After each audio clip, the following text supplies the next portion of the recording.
Investigators also believe Barry tried to declare his wife dead in order to sell his house. The arrest paperwork related to his missing wife has been sealed, but a judge might release it as early as next week. And a Denver family is calling for justice after a suspected drunk driver hit and killed 2 loved ones and injured another. Happened in a wrong-way crash in New Mexico earlier this month.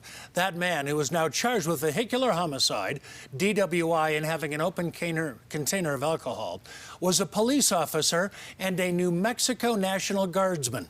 Our Connor McHugh talked to the victims' family members, who are still furious over how this has all played out.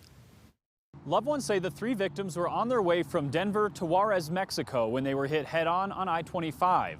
A week and a half later, they're still in disbelief and demanding the suspect be held accountable. My father was a devoted husband, a loving father. For Federico Escaname, memories of his father Alfredo are all that's left. Everybody loved my dad. Same goes for Nora Escaname, who will never see her brother Diego Arellano again. Always smiling, always joking, always being positive. A week and a half ago, Alfredo, Diego, and cousin Fernando left Denver to visit family when a driver hit them head-on near Tramway, New Mexico. Receiving that call was probably the most devastating thing in my life. Alfredo and Diego died from their injuries. Fernando was critically injured. It's sadness, it's feeling hopeless, it's anger, knowing that this could have been completely preventable. Brandon Barber, a police officer and captain in the New Mexico National Guard, is now charged with vehicular homicide, aggravated DWI, and possession of an open container. And CBS 4 has learned it's the second time he's faced a DWI charge. Justice for us is just seeing this guy as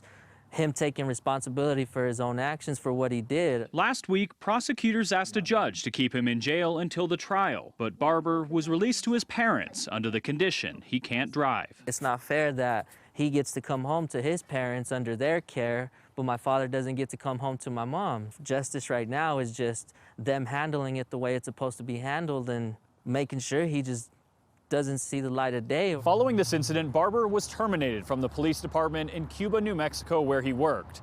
He could also face legal action under the Uniform Code of Military Justice. In Denver, Connor McHugh covering Colorado First.